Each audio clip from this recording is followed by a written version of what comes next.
Paz do Senhor, meu irmão, minha irmã, seja bem-vindo aqui ao quarto de oração, Pastor Ricardo, e mais um domingo pela manhã aqui para estudarmos a palavra do Senhor. Nessa manhã vamos estar estudando aqui lições da Escola Bíblica Dominical, Milagres de Jesus. Já estamos na última lição de número 13. Lição de número 13 vai falar sobre a ressurreição de Jesus. Em Mateus capítulo 28, versículo 1 a 20, é o texto, que vamos abordar. O texto áureo diz assim: E ele não está aqui, já ressuscitou, como havia dito. Vinde ver o lugar onde ele jazia. Mateus capítulo 28, versículo 6. Nossa verdade prática diz assim: a ressurreição de Jesus Cristo é a pedra angular, a essência e o maior milagre do cristianismo. Glória a Deus. Então, nossa lição, já terminando nosso estudo sobre os milagres de Jesus nesse trimestre. A última lição vai falar um pouco sobre a ressurreição de Jesus, que é o maior milagre de todos, Vamos perceber, por exemplo, aqui que a ressurreição de Jesus ela tem um ponto particular em relação a todas as outras ressurreições que aconteceram. Jesus ele foi ressurreto pelo poder de Deus, pelo Espírito Santo, pelo poder que havia nele. Diferentemente das outras ressurreições, como a ressurreição de Lázaro, que foi ressuscitado pelo poder de Jesus, pela palavra que Jesus ordenou, vem Lázaro para fora. Jesus é ressuscitado pelo seu próprio poder, pelo poder de Deus que havia nele. E outro ponto particular a respeito da ressurreição de Jesus é que essa não foi apenas uma ressurreição. Foi uma ressurreição no qual ele ressurge, ele revive em um corpo glorioso, não mais sujeito à morte, não mais sujeito à corrupção, não mais sujeito às mesmas situações que o nosso corpo natural está.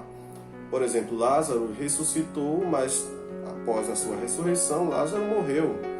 Assim como outras ressurreições que aconteceram na Bíblia, A ressurreição da filha de Jairo, por exemplo, Obviamente ela foi ressuscitada por Jesus, mas cresceu, envelheceu e posteriormente faleceu também, morreu, assim como todas as demais ressurreições. Então, a ressurreição de Cristo, ela traz na sua essência algo maior do que todas as outras ressurreições. E ela também, como nós lemos aqui na verdade prática, ela é a pedra angular, ela sustenta a fé cristã. Nós vamos ver aqui que, diferente de todas as outras religiões, seus seguidores, os seus líderes religiosos morreram, mas em todas elas não há um relato sequer de que eles possam ter ressuscitado e estarem vivos até hoje. E nós vemos aqui que Cristo vive, E esse é o grande diferencial, porque a nossa fé ela está viva em alguém que está vivo e não morreu. E Jesus, nós vamos ver no decorrer da nossa lição, que o fato de Jesus ter ressuscitado nos traz algo para a nossa fé, de que também com ele ressuscitaremos, de que também com ele venceremos a morte. Então vamos aqui dar início, estamos na introdução nesse momento, E a introdução diz assim: sem menor sombra de dúvida, a ressurreição de Cristo é o maior acontecimento da história e o maior milagre da humanidade. Ela é narrada e celebrada pelos 4 evangelhos. Então, tem os 3 evangelhos sinóticos, Mateus, Marcos e Lucas, e também no evangelho sinótico de João também é relatado e é celebrado a ressurreição. Vamos ver o aspecto do milagre, tópico 1, aspecto do milagre. Ponto 1, o fato. Ele não está aqui, ressuscitou, como tinha dito. Vinde ver onde ele jazia. A ressurreição corporal de Jesus é o fato mais insofismável da história. Pudesse ser negada, nada mais valeria a pena. Glória a Deus. Os dicionários em geral definem ressuscitar como a volta à vida, reanimar, revitalizar o corpo.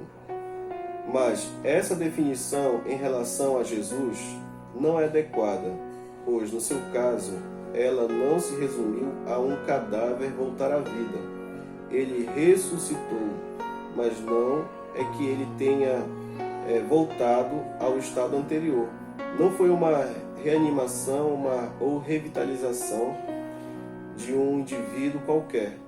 Foi antes a inauguração de uma nova ordem e dimensão que interessa a todos os seres humanos. Ou seja, que nós falamos anteriormente, Jesus ele ressuscitou em um corpo glorioso, diferente das outras ressurreições. Esse é um ponto-chave a respeito da importância dessa ressurreição para a fé cristã. Jesus é visto por uma multidão acima de 40 pessoas. Isso está registrado aqui em 1 Coríntios, capítulo 15, versículo 6. Podemos visitar o túmulo de Buda, de Confúcio, de Maomé, de Allan Kardec e muitos outros, mas o túmulo de Jesus está vazio. Aleluia! Então esse é o grande diferencial e o fato que após a ressurreição de Cristo, a Bíblia deixa muito claro que 40 pessoas, cerca de 40 dias, Jesus ele foi se manifestando. Nós vamos ver no decorrer que em torno de 500 pessoas tiveram a aparição de Jesus e foram testemunhas vivas a respeito da sua ressurreição. Vamos entender um pouquinho aqui da importância da ressurreição para a fé cristã. Lá em 1 Coríntios capítulo 15, versículo 17, Paulo escreve: "E se Cristo não ressuscitou, é vã a vossa fé, e ainda permaneceis em vossos pecados." Acreditar na ressurreição de Jesus para o cristão é uma condição de existência. Não haveria cristão sem a ressurreição de Jesus, pelo simples fato de que não há evangelho sem Cristo. Ou seja, o ponto-chave, o ponto central do evangelho é o próprio Jesus. E se Jesus houvesse morrido naquela cruz e não ressuscitado, o evangelho consigo morreria. Porém, Jesus ressuscitou e o seu evangelho, a sua palavra, está viva. Jesus disse: "Passarão céus e terra, mas as minhas palavras não passarão." Glória a Deus. John Stott diz que ela é a base da nossa certeza cristã em relação ao passado, presente e futuro. Vemos que sem a ressurreição, a nossa fé seria vã, a nossa pregação seria inútil, a nossa esperança seria vazia, o nosso testemunho seria falso, os nossos pecados não seriam perdoados e seríamos mais infelizes do que todos os homens, 1 Coríntios capítulo 15, versículo 14 ao 21. Se Jesus não tivesse ressuscitado, meu amigo, pense comigo, qual seria a diferença do cristianismo em relação a todas as outras demais religiões ou crenças? Nenhuma, porque todos os seus líderes religiosos, eles também sucumbiram à morte. Porque a morte, nós vamos ver no decorrer da nossa lição, que ela é um mal, é algo que já está na consciência humana, Bem aqui ele diz, deixa eu expressar aqui claramente.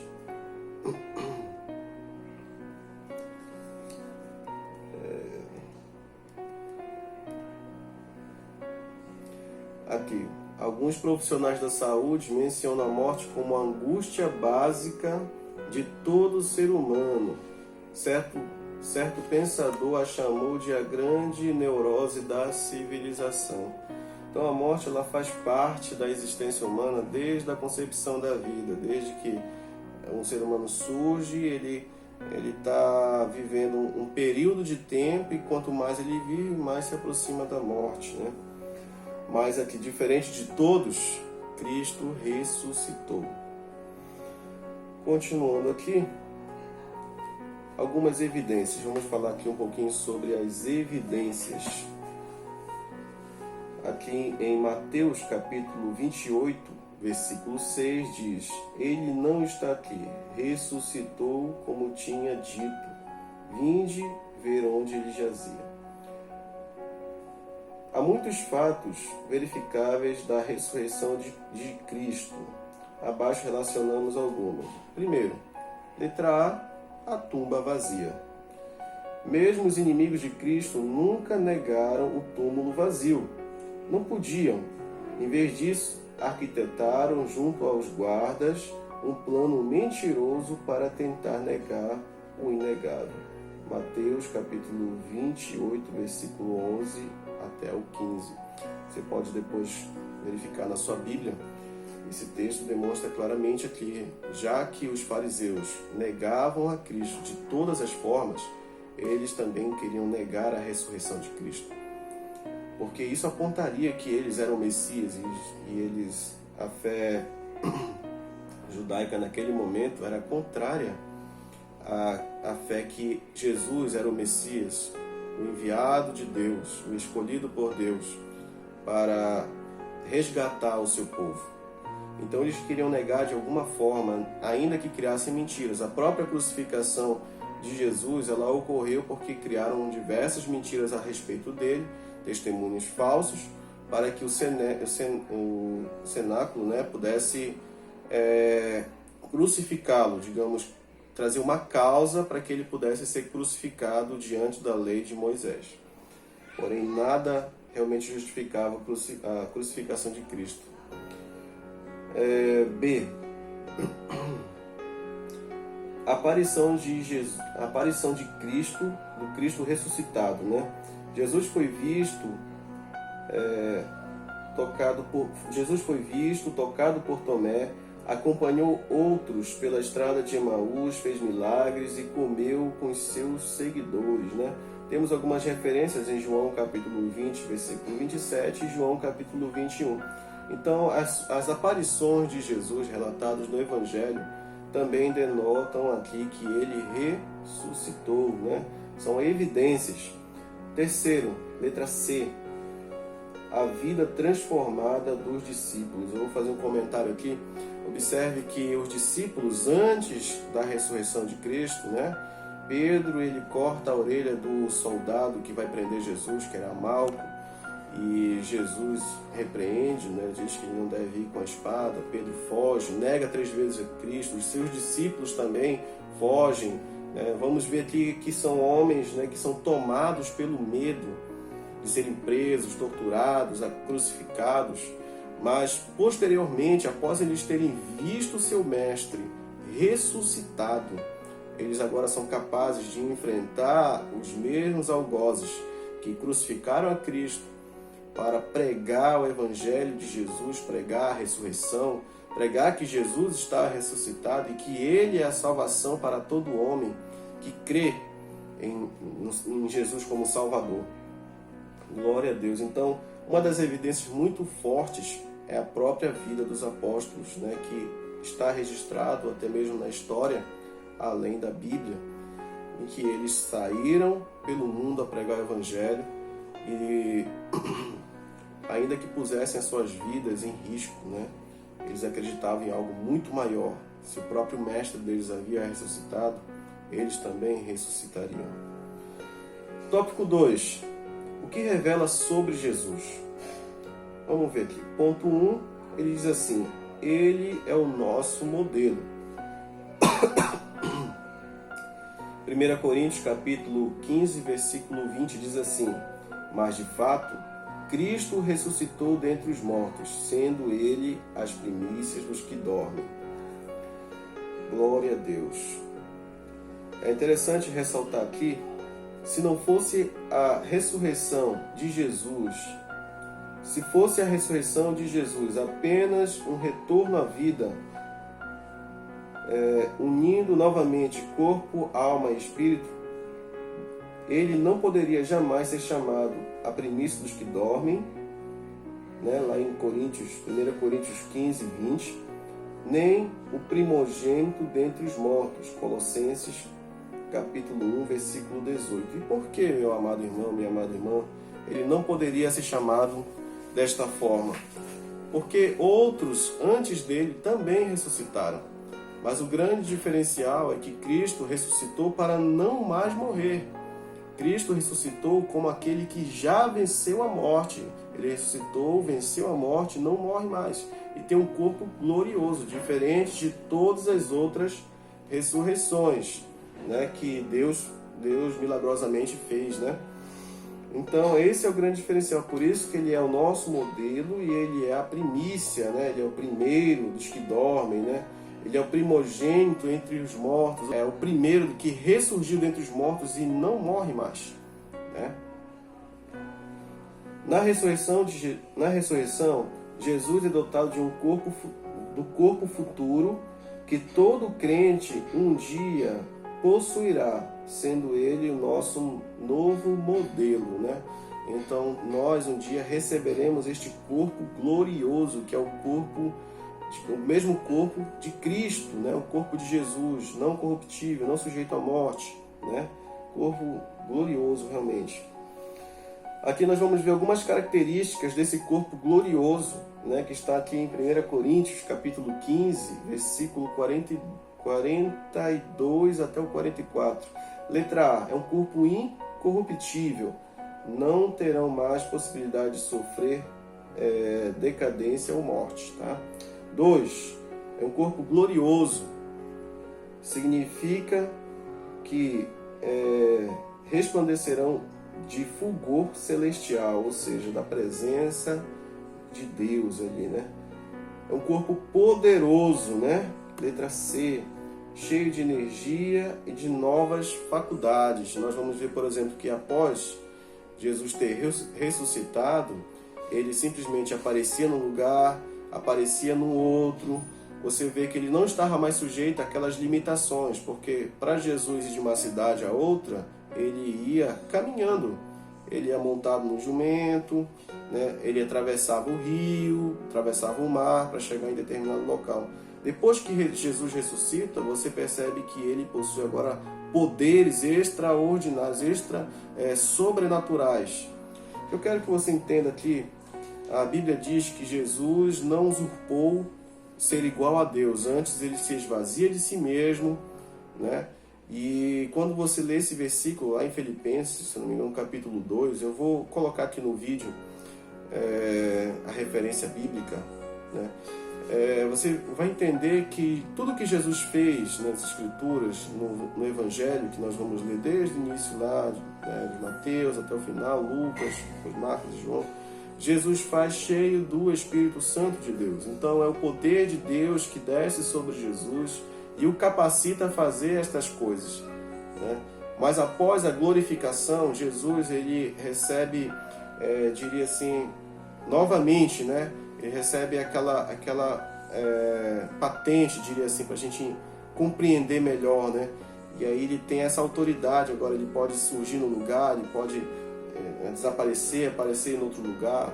Então ele recebe poderes, né? Esses poderes além, né? Não apenas a ação do Espírito Santo como era antes da crucificação, mas agora ele também é dotado de um corpo glorioso que é capaz de transportá-lo, né?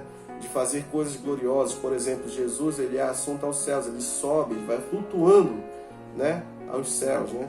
Então isso é uma demonstração desses poderes também que nós receberemos, né, no dia da nossa ressurreição também. Letra D, é um corpo espiritual, né? Então a Bíblia fala aqui que há corpos humanos e corpos espirituais, embora pouco saibamos dele, senão que será diferente de tudo que conhecemos, né? Então o corpo espiritual é dotado aí de faculdades espirituais. Nós não conhecemos todas elas, mas vamos conhecer um dia quando formos glorificados também. Continuando aqui o nosso estudo, ainda no tópico 2.2, ele diz assim: Ele é nossa esperança. 1 Coríntios capítulo 15, versículo 20, que diz: de fato, Cristo ressuscitou dentre os mortos, sendo ele a primícia dos que dormem. A ressurreição de Jesus é o modelo do novo tempo e o anúncio de um mundo novo. Assim como a morte veio por um homem, também a ressurreição dos mortos veio por um homem. 1 Coríntios capítulo 15, versículo 21, está aqui na sua revista. Depois da ressurreição de Jesus, a morte deixou de ser o endereço final e o ponto último. Aqui, todos sabemos, o milagre é pontual, não resolve tudo. O milagre não resolve de modo definitivo todas as coisas, pois mesmo o ressuscitado Lázaro voltou a morrer. Logo, nossa esperança definitiva é a ressurreição. A resposta definitiva de Deus para todo o mal, para o pecado, para a morte, é a ressurreição de Cristo, né? Então, vemos aqui, como comentei anteriormente, né? O milagre, ele é pontual, né? Os que ressuscitaram anteriormente, exemplo de Lázaro, a filha de Jairo, né? Lá no Antigo Testamento, aquele homem cadáver que foi lançado na cova onde jazia Eliseu, que foi ressuscitado, né? Todos eles receberam milagre, mas de forma pontual. Naquele momento foram ressuscitados, mas posteriormente morreram, né? Mas diferente de Cristo, que ele é a nossa esperança, ele ressuscitou, não morre mais. E nós temos a esperança com Cristo, em Cristo Jesus, que também viveremos com ele. E que, como Jesus disse, ainda que morra, viverá, né? Receberemos a vida em Cristo Jesus, se não na ressurreição, ou antes mesmo de nós morrermos, no arrebatamento, não conhecendo nem mesmo a morte. Glória a Deus. Ponto 3. Ele está convosco, né? Então ainda estamos aqui no tópico que revela sobre Jesus. E agora o ponto 3 diz: Ele está convosco. Mateus capítulo 28, versículo 20 diz assim: E eis que estou convosco todos os dias até a consumação do século. A Sagrada Escritura deixa claro que Jesus é o nosso eterno sacerdote, né? Lá em Hebreus capítulo 2, versículo 17. Né?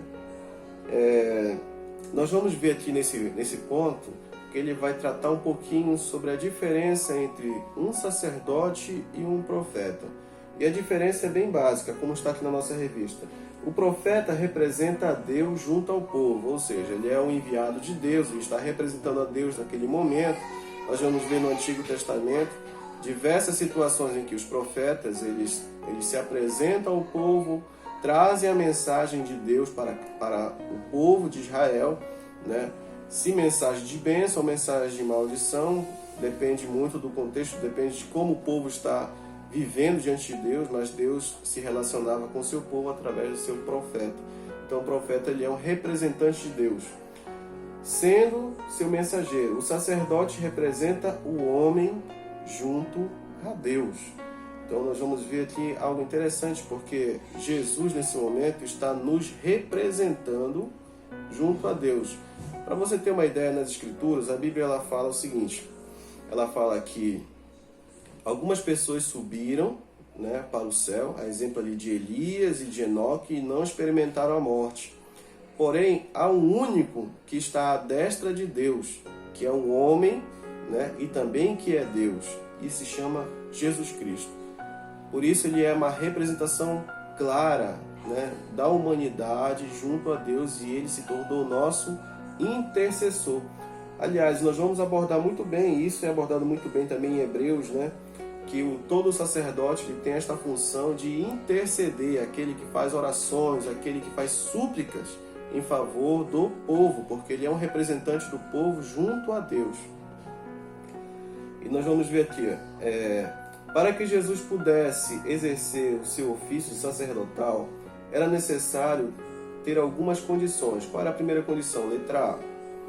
O sacerdote era tomado dentre os homens. Hebreus capítulo 5, versículo 1, né, que nós citamos anteriormente. né? Jesus, ele é o homem perfeito, né?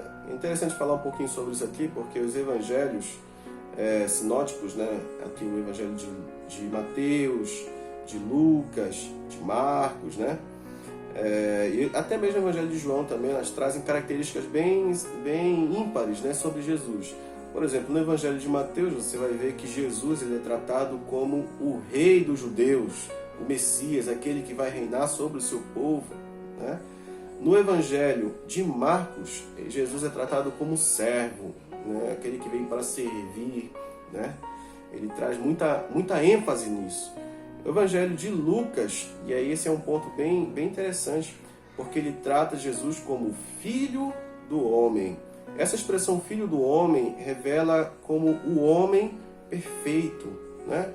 O homem perfeito, sem pecado. Então Jesus é o homem perfeito, né? Então ele é tirado dentre os homens. Então ele tem que ser alguém que tem a natureza humana. Jesus tinha 100% a natureza humana, mas também 100% a natureza de Deus. Porque ele também, no Evangelho de João, é tratado como filho de Deus. Então no Evangelho de Lucas ele é tratado como filho do homem, ou seja, o homem perfeito, e no Evangelho de João como o filho de Deus, né?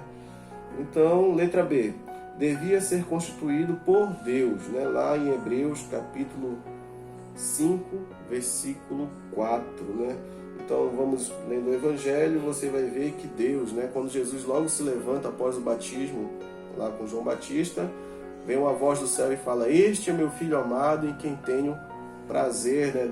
Deus demonstra, né, que ele está constituindo ele, né, que ele é o Messias.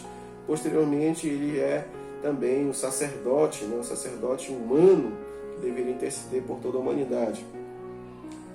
Letra C. Sua função era oferecer sacrifícios e intercessões em favor do povo, né? Então é exatamente isso que Jesus faz exatamente hoje por nós, nesse momento em que você está na sua casa, no momento em que você está com algum problema, com dificuldade, você está enfrentando o pecado, tendo dificuldades, Jesus não desistiu de ti.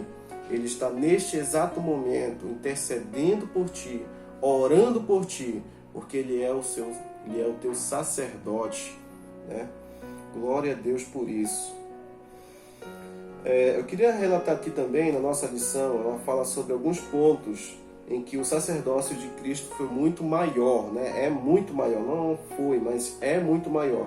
A primeira coisa é que ele não é apenas o sacerdote, né? Como nós vimos aqui, ele é o sacerdote, mas não apenas o sacerdote, ele também é o próprio sacrifício. Na letra A aqui da nossa leitura, continuando mais abaixo, né?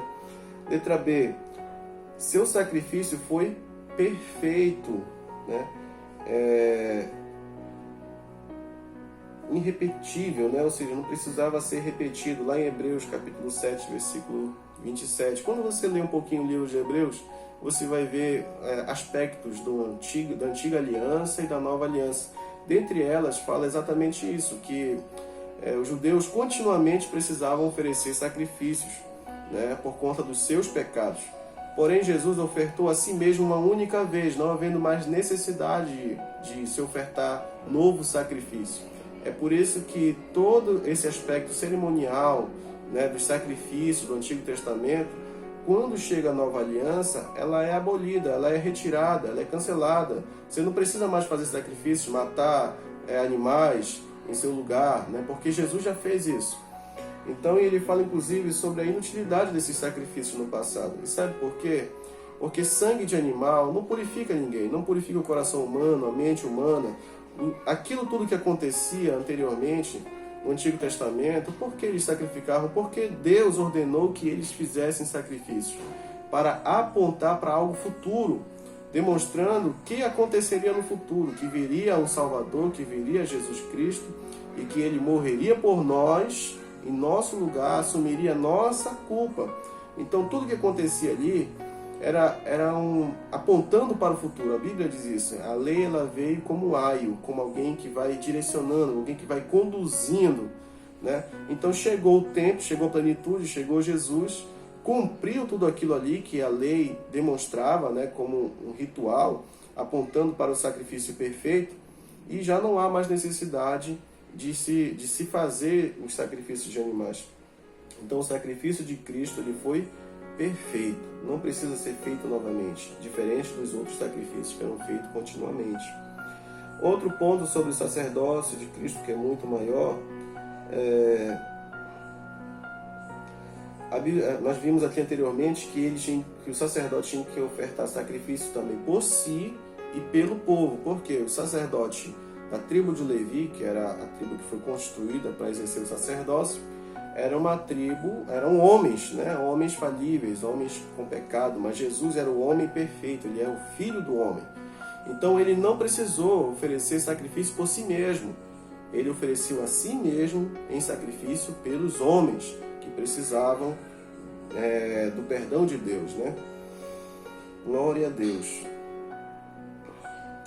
Um outro ponto aqui também, lá em Hebreus capítulo 7, versículo 24, letra D aqui na nossa lição, quase aqui no finalzinho, diz exatamente isso, que Jesus ele possui um sacerdócio perpétuo, ou seja, um sacerdócio eterno, diferente aí da tribo de Levi, né, que teve o seu sacerdócio até Cristo. A partir de Jesus, esse sacerdócio foi retirado da tribo de Levi e dado a Cristo. E até hoje ele é nosso sacerdote. Outro ponto aqui, que esse sacerdócio obviamente eterno seria impossível se Jesus não houvesse ressuscitado, né? Então, Jesus é sacerdote até hoje e é eterno, né? Será eternamente porque ele ressuscitou. Glória a Deus. Vamos para o terceiro tópico da nossa lição, já passam aqui de 30 minutos de vídeo. Vamos ao nosso terceiro tópico, ele diz assim, ensinamentos, né? O que nós podemos aprender diante desta lição da ressurreição. O primeiro ensinamento é que a morte foi derrotada, né? Glória a Deus. Segundo, a visão do céu mudou. Tá? Terceiro, perdão para todos. Bom, vamos ver aqui, ponto 1 diz assim, a morte foi derrotada. 1 Coríntios capítulo 15, versículo 55, diz assim, onde está, ó morte, a tua vitória? Onde está, ó morte, o teu aguilhão? Né? Então, como nós citamos aqui, né, alguns profissionais da saúde dizem que a morte é a angústia básica de todo ser humano, né? Algum pensador diz que a morte é a neurose da civilização, né? E, meu querido irmão, minha querida irmã, embora a ciência haja avançada, né? A engenharia genética, a tecnologia da medicina, nada disso pode livrar o ser humano da morte, né? Todos nós sabemos que a morte é algo que é uma certeza, né, nessa vida que todos nós algum dia passaremos por ela. O cristão tem uma certeza a mais, que se ele passar pela morte, né, vai ser ressuscitado. Ou ainda, que talvez nem experimente a morte se o arrebatamento chegar antes. Nós cremos que tudo que tem acontecido nos últimos dias estão apontando para o arrebatamento, né? Então, a Bíblia fala lá, talhando um pouquinho aqui, partindo para outro, algo também importante para os nossos dias. Jesus fala muito bem que o princípio das dores, né? Ele fala sobre os princípios das dores, que haveriam terremotos, haveria perseguição contra cristãos, haveria apostasia, né? Haveria multiplicação da iniquidade, esfriamento do amor, mas dentre elas também ele fala que haveriam pestes, e essas pestes elas são resumidas em doenças, né? E nós estamos convivendo aí com o coronavírus, né? Uma grande pandemia aí que tem se alastrado por diversas nações, mais de 40 países.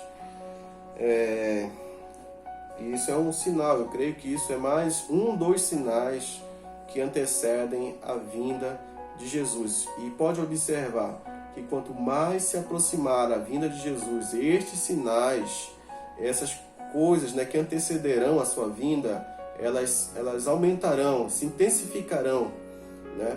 Então, por exemplo, há estudos que demonstram, né, inclusive um dos sinais é o terremoto, né, que do século para cá, do início do século XX para cá, né, tivemos um aumento expressivo de terremotos, temos tido um aumento expressivo de catástrofes naturais, né, a natureza se manifestando, né, e isso denota aí, representa manifestações, representa sinais da vinda de Jesus.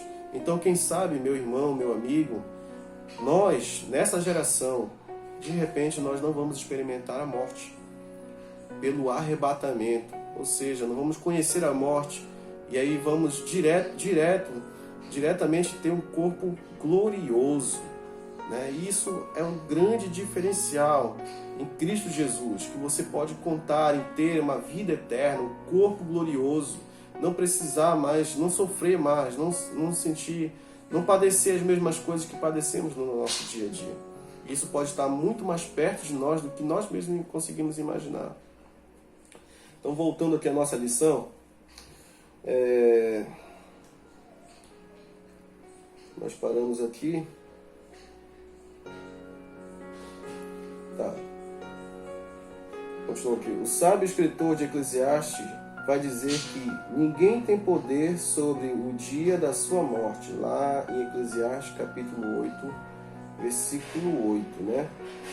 Continuando a nossa leitura mais aqui abaixo, a nossa revista, diz assim: a morte morreu na ressurreição de Jesus. Aleluia, glória a Deus, né? Então, onde está, ó morte, o teu aguilhão? Onde está, ó morte, a tua vitória? Jesus rompeu a morte, algo que ninguém conseguiu fazer, nem os que ressuscitaram anteriormente, porque, como eu disse anteriormente, eles morreram, mas Jesus fez isto, e ele ressuscitou e vive. Ele rompeu a morte não tem mais poder, domínio sobre ele. Glória a Deus. O seu ferrão foi arrancado e agora o universo inteiro aguarda apenas o momento exato em que Cristo consumará todas as coisas. Paulo, apóstolo, diz que toda criatura geme como se estivesse em dores de parto. Lá em Romanos capítulo 8, versículo 22. Tamanha é a expectativa. O luto não será eterno. Glória a Deus, né? Inclusive, lendo, continuando a leitura desse texto em Romanos capítulo 8, né? Versículo 22, continuando mais à frente, né? Ele fala assim, que toda criatura geme com dores de parto, né? E mais ali, esperando a manifestação dos filhos de Deus, né? E por que isso? Porque toda a criação está sujeita à morte, toda a criação está sujeita à destruição. Mas quando os filhos de Deus se manifestarem ressuscitados, então vai iniciar um novo tempo sobre toda a criação na terra. A Bíblia diz que haverá novos céus e nova terra. Então haverá um tempo novo e tudo será restaurado como no início. Porque você acha que quando Deus criou o Jardim do Éden, criou o mundo como um todo, você acha que as criaturas morriam? Elas não morriam, elas existiam ali. Deus queria a multiplicação, queria o povoamento completo da terra. E tudo isso, no futuro, será restaurado, será recuperado, né? E todos nós viveremos eternamente. Os animais, quando foram feitos por Deus, não se devoravam, né? Não havia derramamento de sangue. Mas quando o homem pecou, Deus não amaldiçoou o homem. Ele disse: por causa de ti, a terra é amaldiçoada e ela vai produzir para ti abrolhos, né? Ou seja, tormentos, coisas ruins, tribulação, né? Jesus falou: no mundo tereis aflições, mas tem de bom ânimo, eu venci o mundo, né? E Jesus venceu não só o mundo, como a própria morte. Então, olha só, nesse momento a terra está debaixo, né? Sob maldição, por causa do pecado, e é por isso que existem tantas coisas ruins. O pecado, ele é a raiz, né, de toda a maldade que existe hoje, de toda privação, de toda tribulação. Muita gente vou talhar um pouquinho aqui, mas eu acho importante falar sobre isso. Muita gente culpa a Deus, dizendo, se Deus existisse, porque existe tanta morte, porque inocentes morrem. Se Deus existisse, porque há tanta fome, né? Se Deus existisse, porque há tanta seca, há tantos prejuízos, catástrofes naturais. A culpa disso não é de Deus. A culpa disso é do pecado que o homem inseriu na terra. Enquanto o pecado existir, a terra estará sob maldição e ela vai produzir para o homem abrolhos, ela vai produzir coisas ruins. Mas nós podemos ter a fé em Cristo hoje e, como Cristo venceu o mundo com todas as tribulações, as privações, com todos os abrolhos que a terra poderia produzir para ele, ele venceu o mundo e nós também venceremos o mundo com Cristo. Nós precisamos ter a nossa fé muito bem firmada nisso. A Bíblia diz lá em João, capítulo 5, não me recordo, lá em 1 João, na Epístola, capítulo 5, não me recordo exatamente o versículo, mas eu posso colocar aqui no vídeo, e ele diz exatamente isso, que o que vence o mundo senão a nossa fé, né? Então a nossa fé nos faz vencer o mundo, né? E tudo que existe no mundo, né? Então nós precisamos ter isso muito claro em nossas mentes, né? Glória a Deus. Bom, ponto 2, né? Diz assim, a visão do céu mudou. Atos capítulo 7, versículo 56, diz assim, e disse, eis que vejo os céus abertos e o Filho do Homem em pé à destra de Deus. Glória a Deus. Irmãos, essa frase foi dita em um momento de martírio. Estevão estava sendo apedrejado. Imagina muita gente lançando pedras, lhe ferindo por toda parte, em várias partes do seu corpo. Não estou dizendo de pedras pequenas, estou dizendo de pedras grandes, atingindo a sua cabeça, atingindo a sua costela, atingindo a sua costa, suas pernas. Mas exatamente nesse momento em que Estevão não negou a sua fé em Jesus, ele teve uma visão espiritual. E diferente da visão espiritual em que Isaías tem lá no passado, né? Lá em Isaías capítulo 6, que ele diz que ele viu o céu, né? Os céus abertos, ter a visão de Deus, e ele viu Jeová, né? Nessa visão aqui de Estevão, você vai ver que Estevão vê os céus abertos, e ele vê a glória de Deus, e ele vê o Filho de Deus, o Filho do Homem, que é Jesus Cristo, à destra de Deus, à direita de Deus. Então, a visão dos céus ele é mudada aqui, porque agora nós vamos ver que existe um homem. Eu quero ressaltar um pouco sobre isso, que existe um homem que está do lado direito de Deus. Este homem, ele é Deus também, mas ele também é homem como nós. Ele também foi formado da mesma carne, ele também teve o mesmo sangue, e agora está com o corpo glorificado, e ele está à direita de Deus. Isso aqui é tremendo, porque a Bíblia diz no Antigo Testamento que nenhum homem pode ver a face de Deus e permanecer vivo.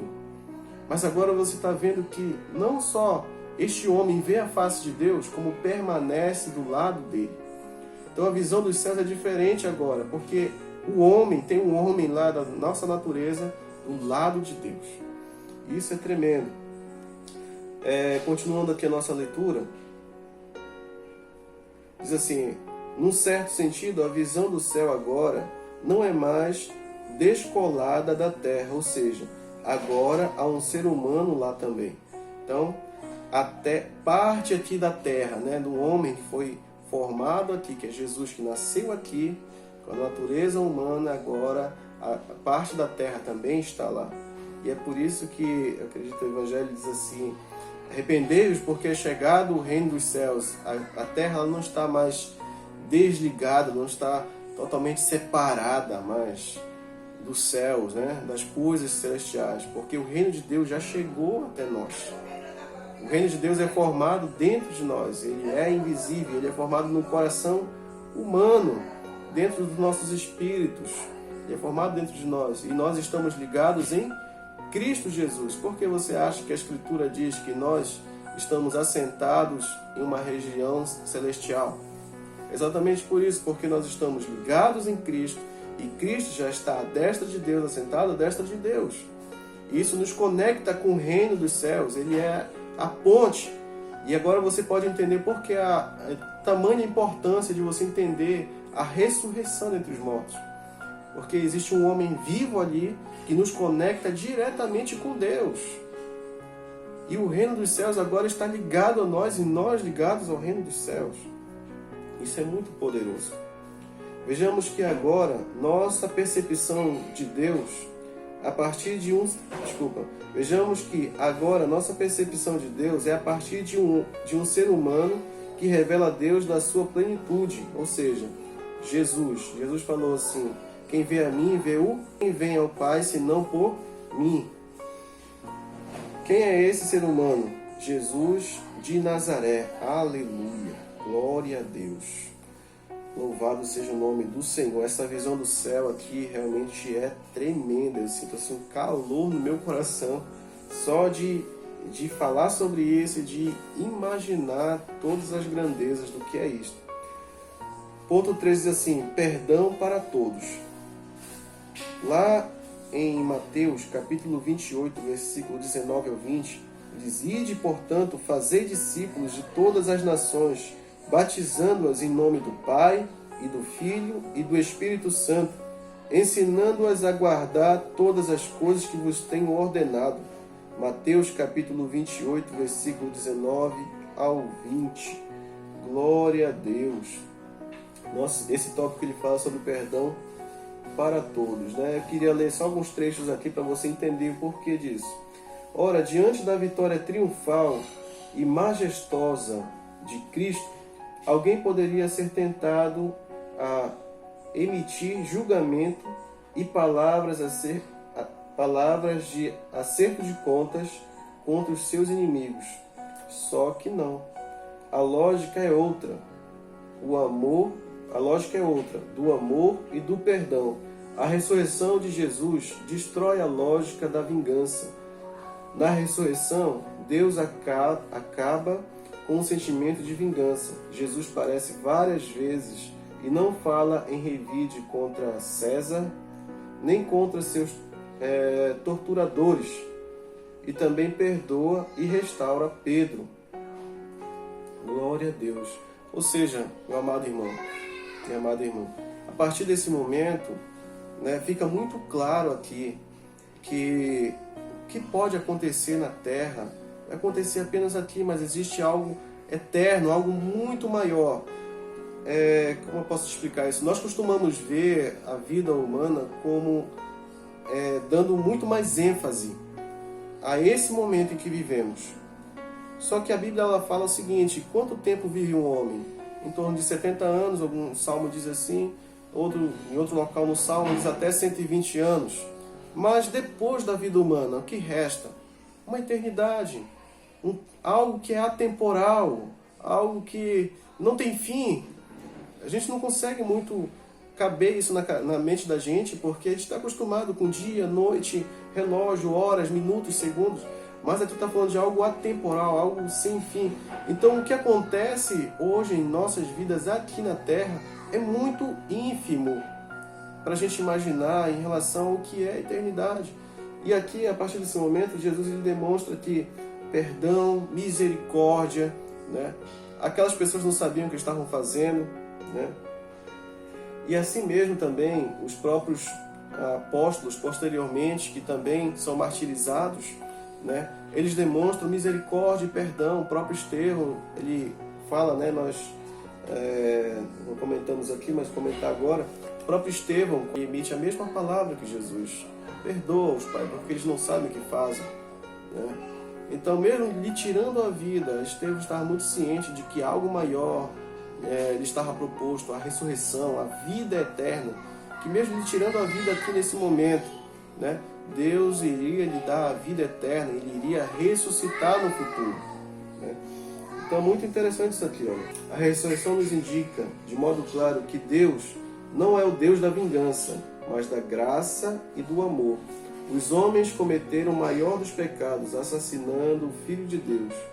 Mas, em vez de Deus despedaçar e destruir todos após ressuscitar seu Filho, Ele manda pregar arrependimento e perdão. Glória a Deus, louvado seja o nome do Senhor. Aplicação pessoal. Jesus ressuscitou por seu próprio poder. Ele é Deus, o autor da vida, o Pai da eternidade e o Salvador daqueles que creem. Se você creu em Jesus, não há mais temor. Eu queria ler contigo aqui Romanos capítulo 8, versículo 11, que diz assim, deixa eu abrir aqui a Bíblia. Isso é uma esperança para você, para todos nós. Diz assim: mas se o Espírito daquele que ressuscitou a Jesus dentre os mortos habita em vós, aquele que ressuscitou a Cristo dentre os mortos também vivificará os nossos corpos mortais pelo seu Espírito que habita em vós. Glória a Deus. Você tem o Espírito de Deus? Amém? Eu também tenho. E eu estou aguardando exatamente esse momento. Porque o mesmo Espírito que ressuscitou Jesus dentre os mortos, ainda que eu venha morrer, ou qualquer um de nós, ainda que não cheguemos ao arrebatamento em vida, né? Sejamos mortos, Ele nos ressuscitará. E a Bíblia diz que os mortos ressuscitarão primeiro, os que dormem em Cristo Jesus ressuscitarão primeiro. Depois os que estiverem vivos serão arrebatados, serão transformados, terão um corpo incorruptível. Isso é uma esperança eterna. Não sei se você que está vendo esse áudio já professa a fé em Cristo, mas eu quero aproveitar a oportunidade e te falar que Jesus ele não é uma religião. Jesus é o Criador da vida. Deus é o Criador da vida e da existência. E você, nesse mesmo lugar onde você se encontra, você pode confessar a Jesus Cristo como seu Salvador. Assim como eu estou conversando com você aqui, você pode me ouvir. Você também pode falar com Deus, dobrar o seu joelho e confessar seus pecados a Ele e dizer: Senhor, eu preciso de Ti. Perdoa os meus pecados e me salva. E você crendo no seu coração, porque a Bíblia diz assim: com a boca se confessa, com o coração se crê para a salvação. Você será salvo em Cristo Jesus. Você receberá o dom gratuito de Deus e você receberá a vida eterna em Deus, em Cristo Jesus. Faça isso, meu amado amigo, que está ouvindo esta mensagem nessa manhã. Quem sabe essa é a oportunidade que Deus deu para você. Não se preocupe se você tem diversas áreas na vida que ainda não deixou de praticar. Muita gente diz assim: quando eu parar de fazer isto ou aquilo, quando eu parar de beber, quando eu parar, talvez, de me envolver com tantas pessoas, me prostituir, quem sabe aí eu possa servir a Cristo. Não espere isso acontecer. Venha agora para Cristo. Venha agora para Jesus. E comece a se dedicar a Jesus e você vai ver como Jesus vai transformar a sua vida. Se você tinha prazer na bebida, a partir do momento que você se entrega a Cristo e você começa a viver com Cristo, paulatinamente Jesus vai retirando aquele mal do teu coração. Jesus vai libertando a sua vida do pecado. Você vai deixar de ter prazer no pecado e vai passar a ter prazer em Deus. A única salvação está em Jesus Cristo. Mas esta salvação está acessível a você, porém só depende de você e até ela. Glória a Deus. Irmãos, amados, essa é a nossa lição de hoje. Finalizamos aqui nosso estudo, o nosso trimestre sobre milagres de Jesus. Glória a Deus. Esse é o nosso devocional. E eu quero, nesse momento, orar com você. Feche seus olhos e nós vamos orar a Deus. Senhor nosso Deus, Pai querido, te agradeço, Senhor, por esta mensagem maravilhosa que é a ressurreição, Senhor. Porque Tu estás vivo, Senhor, e essa é a nossa esperança, que um dia também, Senhor, ressuscitaremos. Se morrermos aqui nessa terra, Senhor, nós ressuscitaremos contigo. Porém, Senhor, creio que o arrebatamento está cada vez mais próximo, Senhor, e quem sabe nossa geração não experimente a morte. Isso, Senhor, é motivo de alegria tamanha para nós, Senhor, porque sabemos que a morte já não tem mais poder, Senhor. Tu tens o poder sobre a morte. Obrigado, Jesus. Abençoa, meu Deus, este meu amigo, esta minha amiga, este meu irmão, minha irmã, que acompanhou nesse momento aqui no quarto de oração, este vídeo, e pôde aprender juntamente comigo. Abençoa esta vida, em nome de Jesus. Olha por esta pessoa, Senhor, que está se decidindo nesse momento em Te receber como Salvador. Tu possas conduzir a sua caminhada cristã e cada dia mais ele e ela possa aprender contigo e ter uma vida transformada, regenerada por Ti, em nome de Jesus.